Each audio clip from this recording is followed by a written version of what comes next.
Hello, everyone, and welcome back to another session with an experienced, seasoned professional. This is Dr. Tim Rice coming to you, and I have a close friend and colleague, former student of mine, Dr. Kelly Dantin, here with me from Fort Leonard Wood, Missouri. And Kelly, I'm so excited to have you be part of this session. I'm sure you're going to bring a lot of information to all of our students, whether they're at Ashford University or any of the universities that they will see this. So welcome. Thank you. Thanks for having me. Not a problem. Well, so Kelly, tell us a little bit about yourself. Give us a brief introduction. Kind of tell us what you do, what position you're in, and everything. That'd be great. All right. So as Dr. Rice mentioned, I am Kelly Dantin. I'm here at Fort Leonard Wood, Missouri. I graduated from the University of the Rockies in 2014, and Dr. Rice was my mentor and a huge help through the dissertation process. And now I am basically a sports psychologist for the Army. So my job is to help soldiers become more resilient and improve their performance.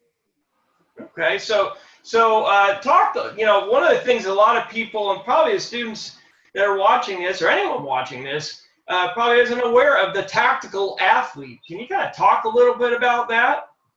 Absolutely. So yeah, soldiers are tactical athletes. So not only do they have to pass a physical fitness test, which includes a run, they have to do push-ups and sit-ups. They have to pass that test, but they also have to be proficient at firing a weapon. They have to, they do land navigation. We train Army divers, which is a very mentally intense 2-week training just to complete phase 1. So we work closely with them. Just getting through basic training is difficult for some of these people. All of the obstacles that they have to go through, such as rappelling down a tower, being able to camp out and survive. They'll have included in the land nav, they also have to camp out, evade people trying to catch them, and different things like that. And so our job is to help them overcome the mental obstacles that could actually get in their way when they're doing those tactical type exercises. So in climbing the ladder to where you're at now, what is your current title or position with Magellan, the organization you work with? I am a Master Resilience Trainer, Performance Expert Level 4.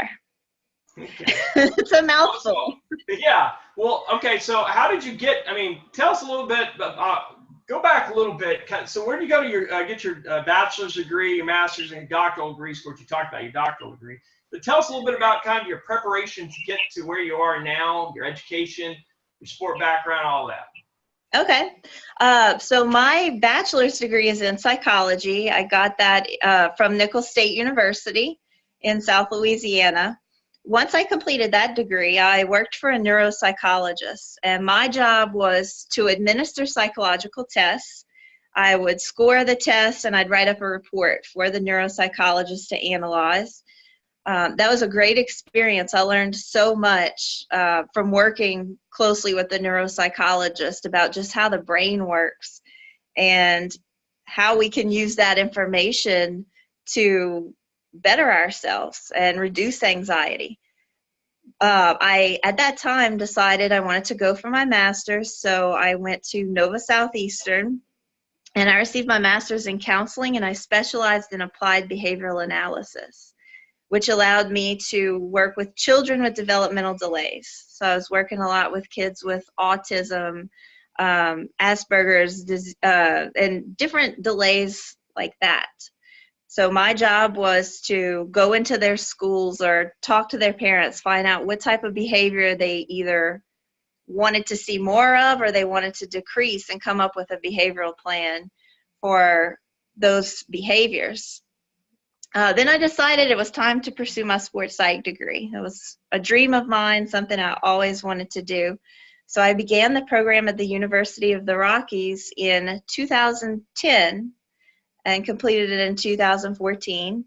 At the time, it included an internship, and I completed my internship at Nichols State University, which Dr. Rice was my supervisor for that internship. It was an awesome experience, and I highly recommend getting some type of internship if it's available.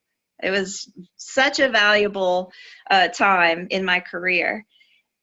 And during that time, I was the sports psych intern for the entire athletic department. So I worked with football players, tennis players, soccer, track, you name it, I was their sports psych intern. And it was so much fun, but then I needed a paying gig, of course. And someone mentioned that the Army hires sports psychologists, sports psychology consultants. So I applied for this position, and I've been at this job since 2016. I actually started my career here at Fort Rucker, Alabama, which is home of Army Aviation. So I was working with pilots and student pilots, which is a very intense training. It's academically heavy, so I was teaching them a lot of academic skills that they could use to study more proficiently. And we were working with Bullock, which, if you're not familiar with that, it's Basic Officer Leader Candidate School. So these were people going to become an officer. So there's a lot of intense training with that as well. So we were working with them on the performance side of things, so how to improve their performances to complete that course. Part of the job here is to train soldiers to be more resilient, and we have 2-week trainings. It's called our Master Resilience Training Certification, and it's a train the trainer model. So we actually train soldiers to go out and train other soldiers how to be more resilient. And that's where the level 4 portion of my title comes in. So there's various levels to that training, which I'm actually in the midst of one as we speak. And each level, so you start off level 0, you have to actually go through the training just like the soldiers do to progress through the ranks. Once you're level 2, you're able to facilitate the soldiers actually getting to try out the skills for themselves. A level 3 gets to run what we call a breakout room. So they take half of the class into a room, they teach them how to apply the skills. And as a level 4, I run the entire class. I teach them the nuts and bolts of the skills that we teach, which include, it's a mixture of resilience skills and performance skills, such as deliberate breathing and goal setting. But we also teach things like the cognitive appraisal model. We don't call it that in this program, but it's essentially the same thing, if you're familiar with that. Well, okay, so you touched on a bunch of different things there. Yeah. but I want to ask a couple of questions based on what you brought up there. And I'm going to get to the internship part in a second. One of the things that you brought up was, well, that you're at Fort Rucker right now. Is that right? I'm at Fort Leonard Wood now. They moved. I thought you mentioned that you were at maybe getting training at Fort Rucker. I just wanted to ask. For anyone watching, I was born at Fort Rucker. That's where my dad was. He was an Army aviator. He taught at the flight school. So he's told me stories about, how difficult that process is. And folks like Kelly and others that are involved in this program help those folks get through it.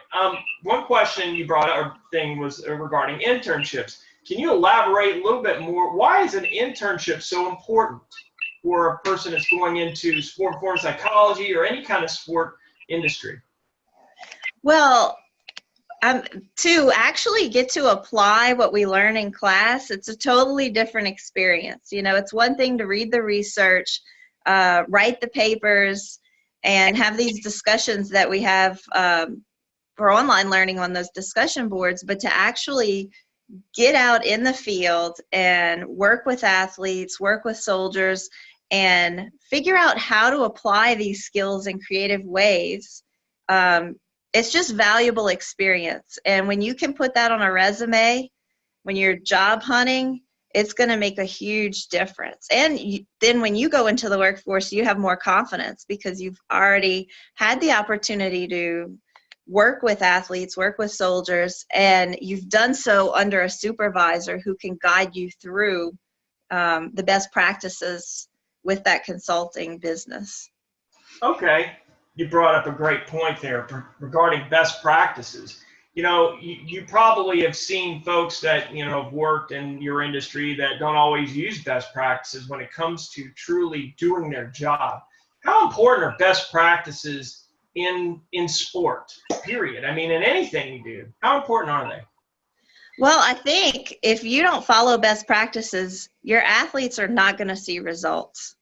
You're not going to get repeat clients. You will be ineffective.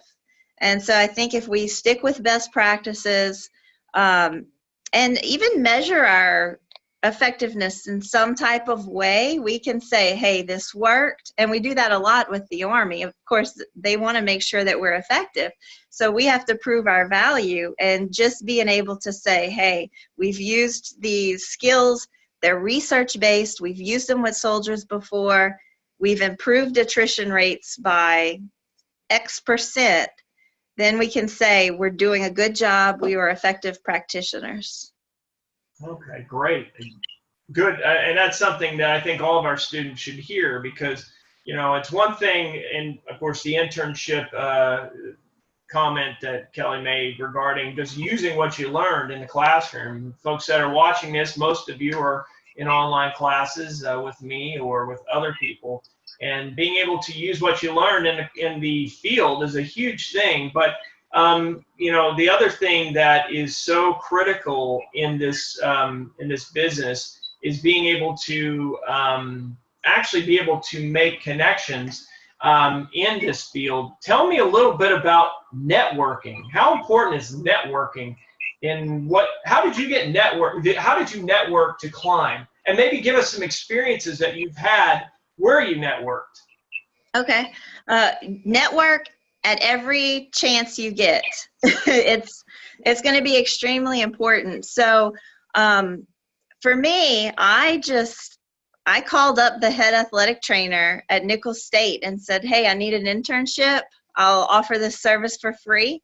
And she said, how fast can you get here? So I was very lucky in that regard. But I went to anything they invited me to. I talked to all of the coaches as much as I could, and talked to all of the professors that are willing to talk to you. And actually, one of our professors, Dr. Eva Gillum, is the one that told me about this job.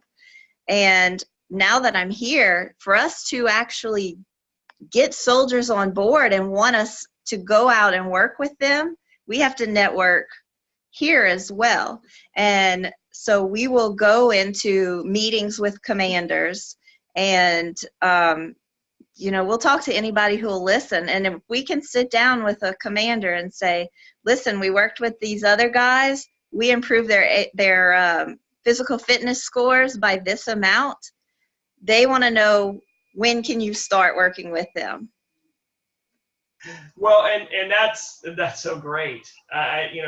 Because another thing that I've talked about, and Kelly will tell you, I'm picky about this, and people that are in my class know how picky I am about presentation. How important is it to present yourself well in your business and what you do? I mean, it's everything. If one thing I found, if you're working with athletes, dress like an athletic trainer. You're one of them. It makes people more comfortable.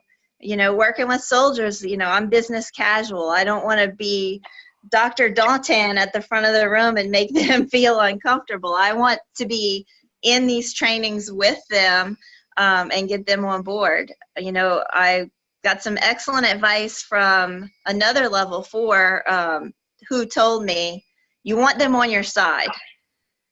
And you have to figure out how to make that happen. And I'm not saying that this happened immediately when I took this job, but obviously this, working with the military is a different culture that I hadn't been exposed to. So talk to people who are in the military, or if it's a sport you've never worked with, talk to those people, find out what are the things that you can do to relate to them. And I think that goes that goes such a long way if you can do those types of things. Okay, so what's a normal day look like for Dr. Kelly Dantin? Oh, it's interesting, actually. So I actually go out into the field. I work with 5 basic training units. So I'm working with the kids from the time they get off the bus and the drill sergeants are yelling at them until the time they graduate. And I'll go to the range with them and help them if they're having trouble qualifying their weapon. I go out to the tower where they have to rappel down and help them if they have a fear of heights. I'll help them figure out how to get down the tower. I'll go out to the demolition range where they're blowing things up, and they're scared to press the button, and help them with those types of activities. We go out to PT in the morning and we'll do team building activities where we have them do some type of team building. And if they mess up, they have to do some exercise as a penalty.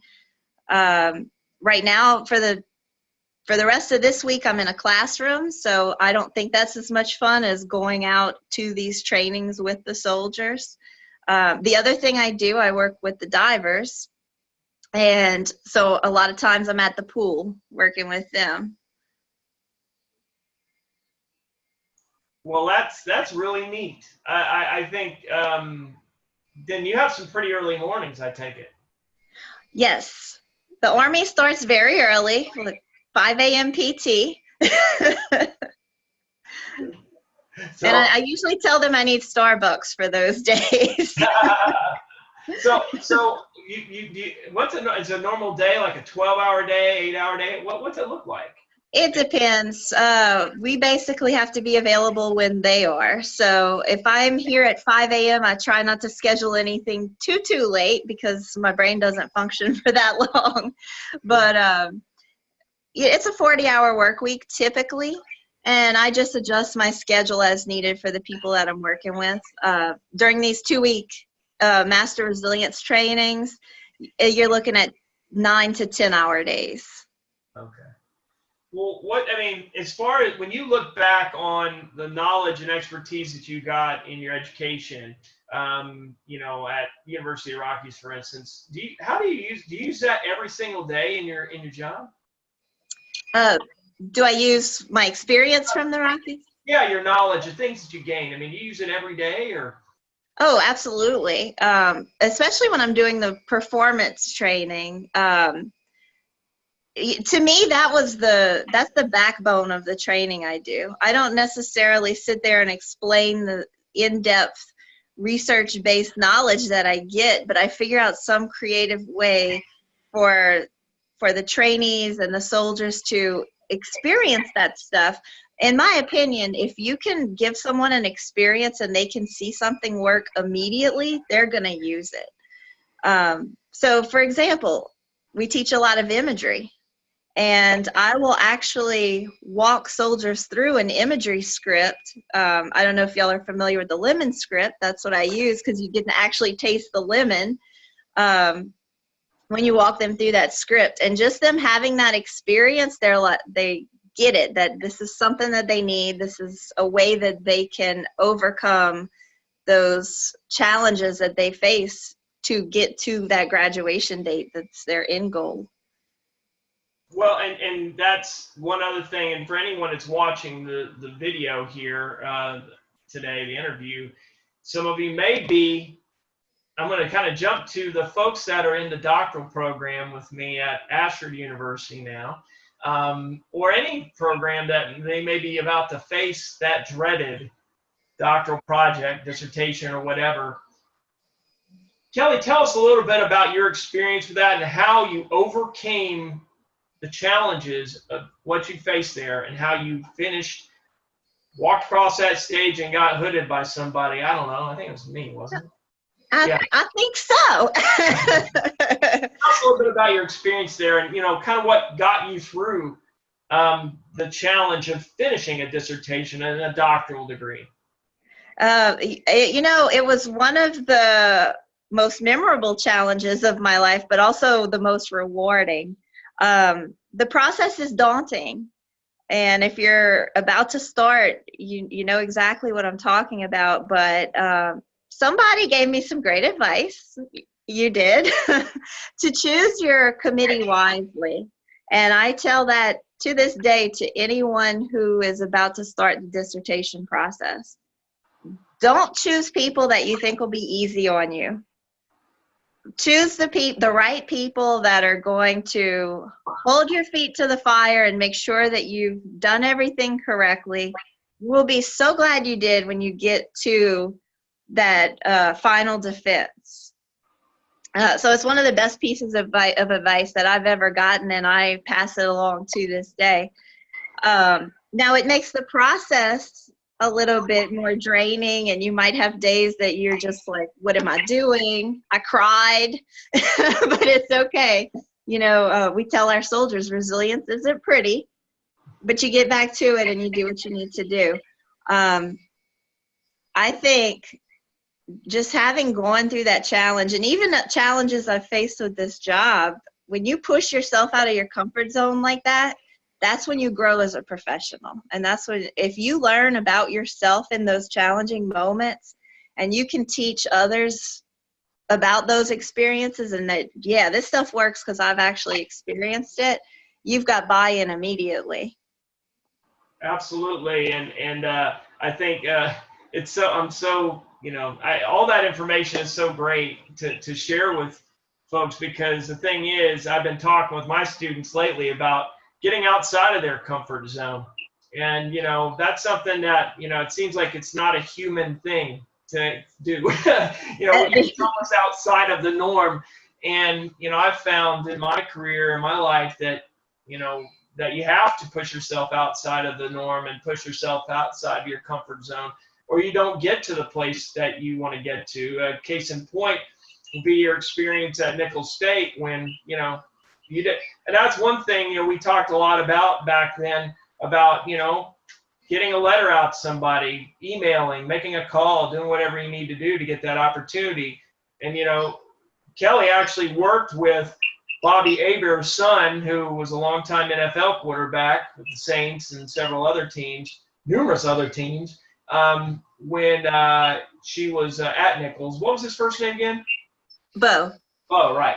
So, and I remember during that time talking with Kelly, because we had talks every other week about, the experience that she was having in helping folks like Bo Abear go into Oregon, expecting to get his block knocked off, and how he's going to handle that, right?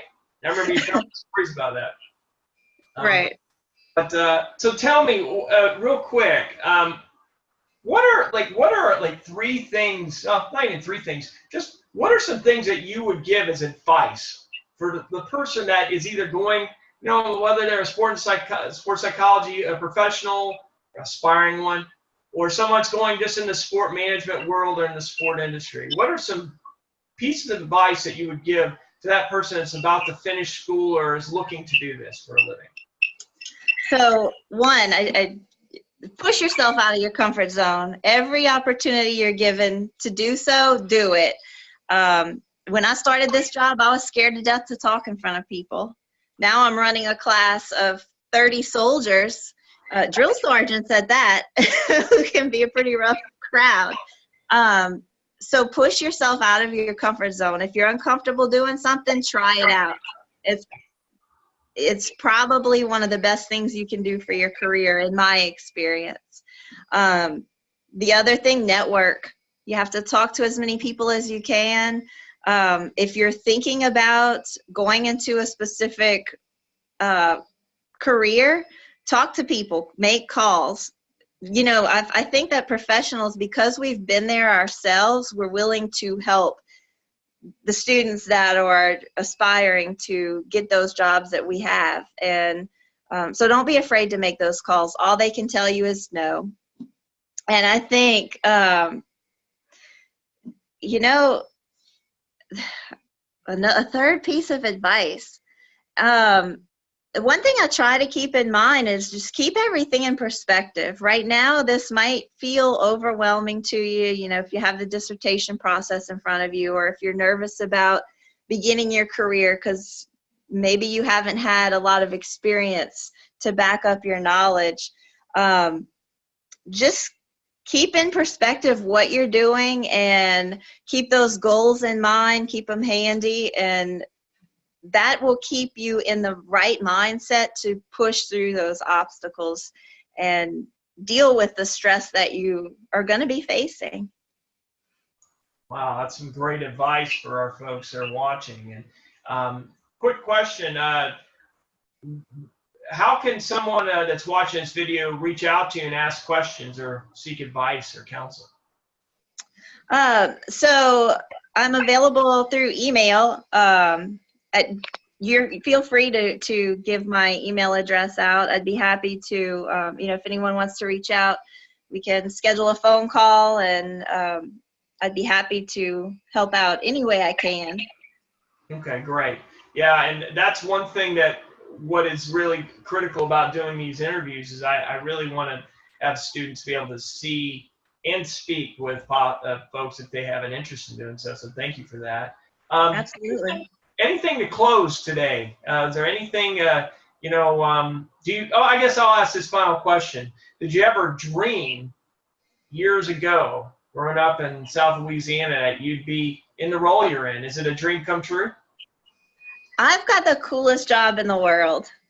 And if you would have told me 10 years ago that I would be working for the Army and training soldiers, I would have said, there is no way. I'm going to stay in South Louisiana my entire life and, work in private practice. I really would have never, this is not what I would have seen for myself, but it's even better than I could have imagined. Wow. Well, thank you so very much for taking time out of your day. Dr. Kelly Dantin, it's a pleasure. And again, one of my huge success stories in my career as a faculty member. Seriously, I'm so proud of what you've done. And Thank you. Thanks again for your time and again for your service to helping our service men and women go out and be ready and resilient. Thank you, Dr. Rice. It was great talking to you, and good luck to your students. You bet. All right, guys, thanks so much for watching. Look forward to seeing you in our next episode. Have a good rest of your day.